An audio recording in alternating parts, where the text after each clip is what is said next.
பிரச்சாரங்கள் எதை எடுத்தாலும், வாட்ஸ்அப் எடுத்தாலும் சரி, சோசியல் மீடியாவும் எடுத்தாலும் சரி, பத்திரிகையாளர்கிட்ட பேசும் பொழுதும் சரி, தொடர்ந்து பொய் பிரச்சாரங்களை முன்வைத்து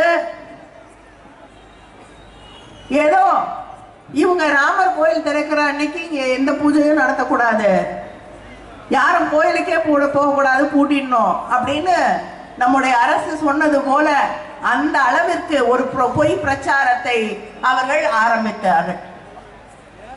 நம்முடைய முதலமைச்சர் அவர்கள் தெளிவாக அப்படி எதுவும் சொல்லப்படவில்லை. யார் வேணாலும் பூஜை பண்ணலாம், யார் வேணாலும் கோயிலுக்கு போகலாம். ஏன்னா இவங்கெல்லாம் பேசுவாங்க. கோயிலை அரசியலாக மாற்றிக்கொண்டிருக்கக்கூடியவர்கள்.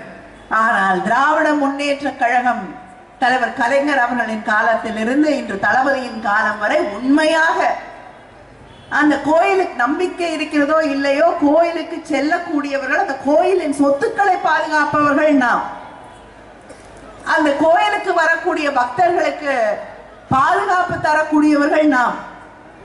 அந்த கோயில்களில் ஒழுங்கா குடமுழுக்கு நடக்குதுன்னா அது நம்முடைய ஆட்சி காலத்தில் தான். இதுல பெரும்பான்மையான இந்துக்களுக்கு எதிரி என்று ஒரு பொய் பிரச்சாரம். ஹிந்தி வேணும், ஹிந்தி படிக்கணும், ஹிந்தி படிக்கணும், ஹிந்தி தான் இந்த நாட்டை இணைக்கக்கூடிய ஒரு மொழி என்று சொல்கிறார்கள். ஹிந்தி வேணுங்கிறவங்க படிக்கட்டும், யாரும் படிக்காதன்னு சொல்ல போறது இல்லைங்க. எந்த மொழி வேணாலும் படிங்க, பிரெஞ்சு படிங்க, ஜெர்மன் படிங்க, தெலுங்கு படிங்க, மலையாளம் படிங்க, யாரும் வேண்டாம்னு சொல்லலை.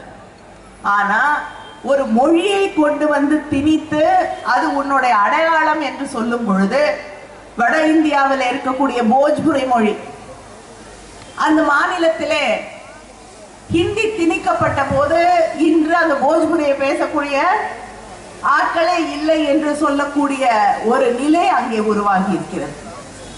இப்படி எத்தனையோ வட மாநிலங்களிலே மும்மொழி கொள்கை, ஹிந்தி திணிப்பு என்பதால் அங்கே இருக்கக்கூடிய எத்தனையோ மொழிகள் இன்று வழக்கொழிந்து போகக்கூடிய ஒரு நிலை உருவாகி இருக்கிறது.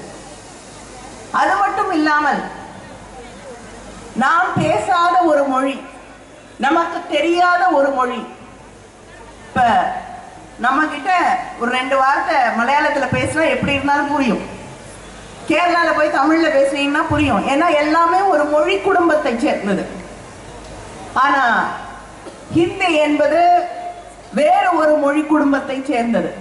அதை கொண்டு வந்து நம் மீது திணிக்கும் பொழுது, ஒரு பரீட்சையை ஹிந்தியில தான் எழுதணும்னு சொல்லும் பொழுது,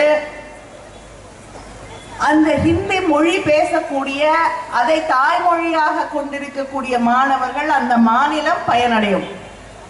ஆனா நமக்கு நியாயமாக வந்து சேர வேண்டிய அந்த பதவிகள், பட்டங்கள், அந்த தேர்விலே தேர்ந்தெடுக்கப்பட வேண்டிய நம்முடைய மாணவர்கள் அந்த பயனை பெற அந்த மொழியே ஒரு தடையாக வந்துவிடும்.